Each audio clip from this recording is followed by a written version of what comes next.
Bruz, first off, how are you? Second off, I don't think you're going to be well after this, because after releasing a week's worth of dirt on you and going to your house and using your toilet, we came... Ha! I pooed in your house! Just when you thought we were done exposing you, never! We've got something else that we assume added to you buying your big mansion. Ladies and gentlemen, I present to you... the Italian job.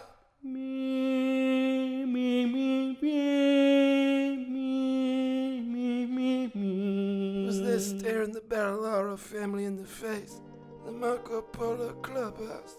7,635 square meters of prime real estate land in Queanbeyan waterfront, almost 2 acres. But dreads, it was owned by the members itself. It was gonna require some aggressive business tactics. Man, I feel good that we've established you're allowed to pay out Italians again. Especially me, mainstream media. Remember, let's just look at this map. That's where they're from. That's where I'm from. Ethnic community. Besides, if anybody likes messing with Italians more than me, it's John Barilaro. All the Italian immigrants in the area put their money together to buy the land that the Marco Polo Club was built on in 1975. It became a community centre where they'd hold all sorts of sporting events that are important to Italian people, i.e. soccer and seeing how many fouls they can get away with by fake crying. And I took my lessons of fake crying into Parliament. Now I know what you're wondering, it's hard enough to steal a Twix from Coles. How do you steal a building? You can't even fit that in a backpack. They found a way. And believe me, it would be a lot easier if they just built a building in the first place, but Calabrian habits die hard. first off, assemble a crack team of wogs. John's dad, Domenico Barilaro, aka the Don, the brains, the cash, the leader of the operation. Francesco Barilaro, aka Mysterio, John's mysterious brother. Skills? He's Italian. Next, you know him, Baby Brown Eyes, Giovanni Domenico Barilaro, aka Super Barilaro Bruz, aka Fat Italian Meatball, aka Stupid Fat Idiot, or in this operation as he's known, the Muscle. There's a lot of muscle under this fat stooge. And some other Italians called Luigi or something. I don't know, they're not that important to the story. Put on your Gucci gloves, boys. This is gonna be a classic Italian death trap. Now, Dad, help, what do we do? Step 1, they join the Marco Polo Club. Pretty self-explanatory, so let's just move on to step 2. Step 2, they now have to get as high up in the administration as they possibly can.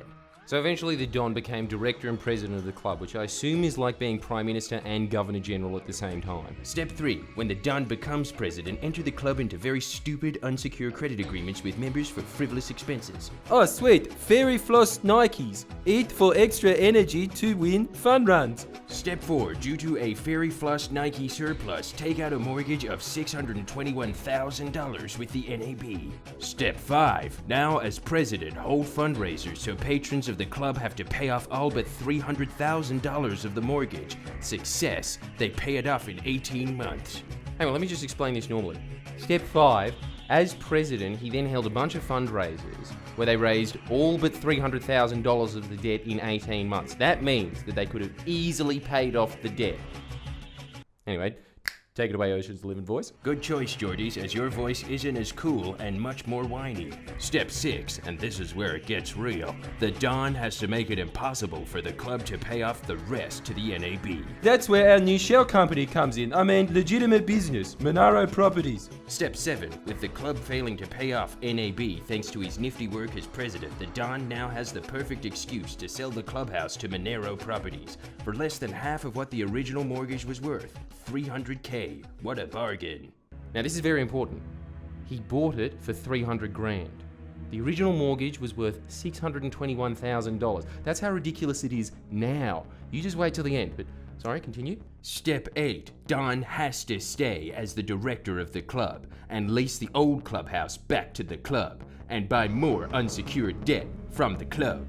Step 9. While the Don's involved with both Monaro Properties and the Marco Polo Club, look for as many opportunities as you can to flog off the building to the highest bidder. It's 1998, the council publishes that the site could be rezoned. Bingo. Step 10. A lot of steps here, we're not even halfway. It really would have been easier to just build another building, but now you can sell the land and the building for a great profit. All you have to do is get the club out of the lease, and the best way to do that is to push the club into financial ruin. Now, this is where Bruz comes in. He becomes the new director of the Marco Polo Club while owning many, many shares formerly in Monaro properties. You see how this is all tying in? No? You're not into the intricacies of local council zoning? What were you doing in year 11? Step 11. As Monaro properties, start jacking up the rent against yourself from $45K a year to $60K to $72K a year. Step 11.5. Force the Marco Polo Club to spend tens of thousands of dollars on frivolous repairs. Step 12. It's the year 2000. Boris Yeltsin has resigned as president of Russia, and Santana has released his smash hit single Smooth, thus reviving rock. Time for the boys to subdivide their property in preparation for their big sell. And did you know, this is just a little tidbit, they applied for a $47K grant from the state government, which they of course got. That money almost certainly went into Monaro properties through rent. Sorry, we'll continue. You really gotta stop interrupting. This is long enough as it is. Step 13. Against the rank and file's wishes, and against the wishes of the Italian community as a whole, start pushing for the death of the club. Yeah, they started saying, oh no, we don't have the monies, we can't pay back this massive debt. What are you talking about? We paid more than half of this back in 18 months. Wait, are you director? You don't know shit, do you? You're not seeing it from the top. The community even started saying, what are you talking about? We will forgive most of this debt. And what do you think this is, a charity? Oi, government, can I have some money for the rent that I jacked up against myself? Oh, come on, this is basically a charity. It's 2001. Codenamed Fat Meatball has done the damage by racking up $157K in unsecured debt. Time to step down as director, Johnny B, and maybe forget to notify ASIC for some unknown reason. Step 15. It's 2002. Damn, the club isn't dead yet. Good thing you might have not notified ASIC, Johnny B. Time to become director again. I like how at that point, John Barilaro could have either been this genius mastermind or a complete and utter idiot and just fallen flat on his ass into it, working out really well for him. I think we all know the answer to that, Bruz. Step 16. In 2003, the unsecured debt has reached $159K. 45K of rent is owed to Monaro properties. Time for John to resign again. Not before signing an affidavit saying, I'm very concerned the club won't be able to meet its obligations to its creditors, i.e. myself. Step 17. Just 5 days later, the Barilaros as Monaro properties, represented by the law firm Baker, Dean & Nutt, send an eviction notice to the Marco Polo Club, after they've made it near impossible for the club to pay the rent from the inside. Step 18. Oh, guys, we got a problem. That's all I imagine Francesco contributed to the entire heist. The members have been trying to buy back the clubhouse. They managed to put down a 10% deposit on the price of $760K, so they raise it to $870K just to lock them out. Don't let them sabotage your future sales, boys. It's such a slimy act from the community we've done so much for by attempting to steal their club. I mean, if you can raise that much money, just steal your own building. Step 19. Sell the property for a little over $1 million to one of your associates. A cool $700K profit. Step 20. Notify ASIC that you're shutting down Monaro properties for unexplained reasons, whatever. You just got bored of it. You've got other things to do in your life, you know? That's how you pull a debt trap. Just how Mama used to pull off a debt trap. Mwah! Anyway, obviously that's very convoluted, so thank you for staying with us. Like the video if you did. But I'm pretty sure that that's what these documents are revealing. That was a joint expose between Michael West and Friendly Geordies. In summary, this is how the debt trap worked. You join the club, you get it into debt from the inside, you buy the asset for pennies on the lira, you force the club to close down so you can sell it for an insane profit. That's how you steal a building.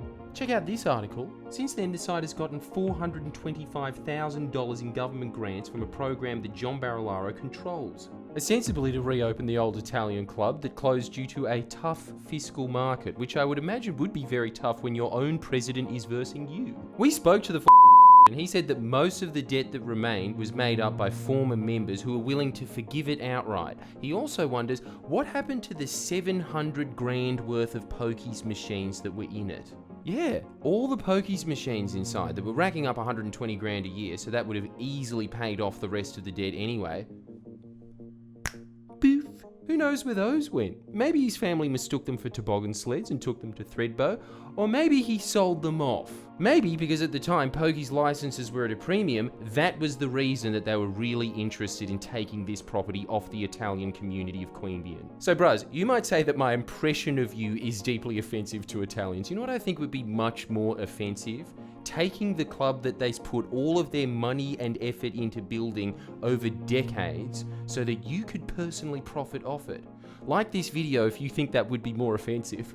Either way, John, I've got to say, I really don't like your chances of winning back your seat after your own community finds out about this. I do know there's one thing that wogs despise, and that is disrespect. You come into my club and you steal it on the day of my daughter's wedding, and you don't even compliment my nonna's spaghetti.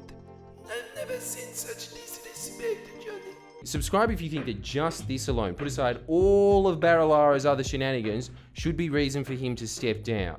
If it's not, we've got more stuff on you, John. We're just going to keep releasing it until you quit.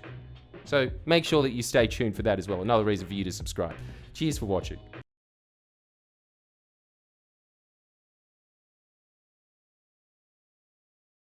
Oh, sorry, I forgot to mention, new Bruz design available now for a limited time only because I'm pretty sure that we do not have the rights for this particular design. So supply is limited. Go to friendlyjoys.com and get amongst it. Yeah, is that still a phrase? Fuck, I hope not. Hate it. Please share and comment below. Comment.